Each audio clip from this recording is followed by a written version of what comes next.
Homeschooling high school is expensive. The curriculum, the textbooks, and even after 6 years of it, I still cringe when I hit buy on those classes. What was easy to do inexpensively when the kids were little is just so much harder when you have high school kids, especially ones that you might be preparing for college.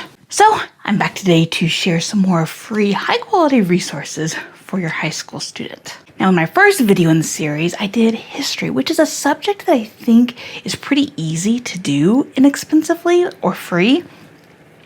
But English language arts, I find this one to be a lot more difficult. So while none of the ideas I'm going to share with you today are a complete English curriculum, meaning writing, literature, and grammar, if we can free up some money on part of it, that leaves more of the budget for the other parts of it. But before I get into sharing these ideas, I would love for you to let me know in the comments what subject you would like me to look for free resources and share next. Okay, ready? Okay, the first one is one you've probably heard me talk about before, and these are the Fishtank Literature units. These are free units that, at least at the high school level, I really haven't looked at their elementary ones, are built around a single theme, such as abusing power, Animal Farm, encountering evil, night. And in each of these units, your student will read, obviously. There will be short answer questions, discussion questions, there's writing, and there's vocabulary. All the things you would expect out of a literature unit. But what we really liked were the additional resources put in there. Things like poetry, articles, videos, all that support the book or the overarching theme. Some units even have a couple different books in it. However, these are ones where you're definitely going to pay with your time to set it up because they are written for the public school teacher or classroom teacher. So while it's not hard, there is some time on your part where you're going to need to go through it so that you can make clear assignments for your kids. I have a video sharing how I do this, so I will leave that down and link them in the down bar. Now, if your kiddo has had exposure to grammar, for example, you did some in early elementary years, like my beloved first language lessons, or they've done a lot of it and they just need a refresher, Khan Academy Grammar is fantastic. It is a very easy get-it-done program set up just like other Khan Academy things where your student will watch a video, they'll have some questions to answer, quizzes to take, mastery tests for each unit, etc. There is an app that your kiddo can use, so this makes a great on-the-go resource, which is how we did it last year. Matthew did most of it on his way to soccer. And for each unit, which each unit's like a different part of speech, I had him take the mastery test first, and we did it a couple of times. And if he scored somewhere around 85% at that point, I just let him go on, skip it, go on to the next unit. Because my goal was just that he was proficient at the grammar, not that he completed every single thing.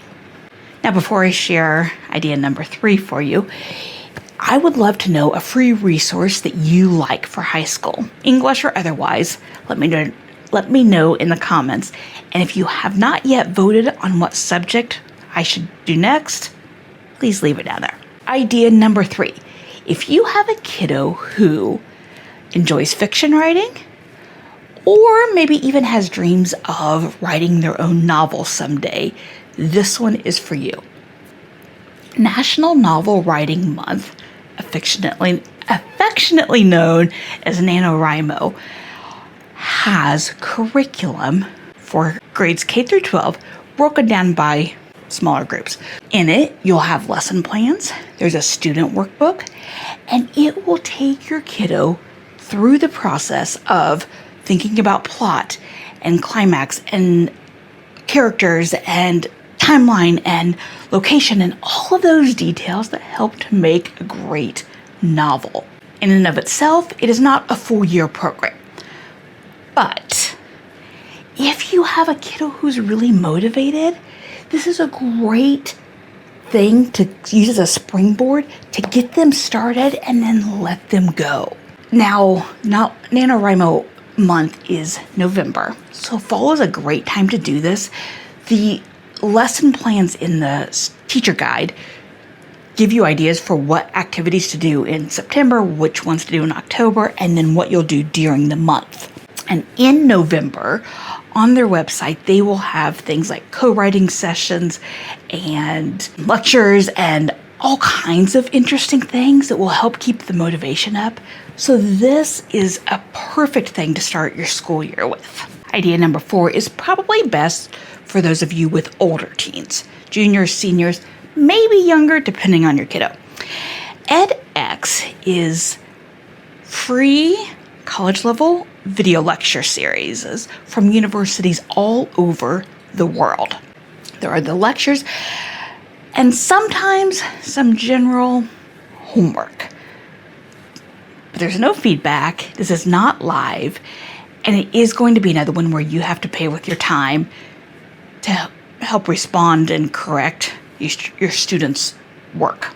But for the student that's ready, this is a great opportunity to really dig into the things that excite your student and the more niche topics that you're not going to find, generally speaking, in high school curriculum.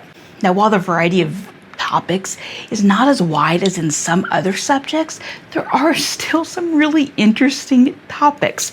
For example, medieval Icelandic sagas, comedy writing as writing, video game writing for stories. If you have a kiddo who loves to tell jokes or loves video games or loves obscure things like medieval Icelandic sagas, what an opportunity to dig into something that excites them. And last up, if what you're looking for are just some good old-fashioned literature guides, read a couple of chapters, define some vocabulary, answer some questions, do some analysis, there are lots of free literature guides available to you. Now, 2 of the sites that have some of those classic books by like the Signet Classics series or the Glencoe, I forget the name. Anyway, if what you want are some of those older books, some of the classic books, those literature guides are only available actually through the Wayback Machine. So I will leave those links down below because you're probably not going to stumble upon it otherwise. But you could also put in a title plus literature guide into Google and look. Teachers Pay Teachers often has some free ones as well. And there you might find some of those newer titles that you're not going to find from very old Signet literature guide series. Those literature guides can feel kind of repetitive and boring, but they're also popular for a reason. They're good, they're easy to implement, just a really good option if that's what kind of a thing you're looking for. Now, if you want some ideas on how to get free and cheap books to use in literature this year, click on the video on your screen and I will see you over there.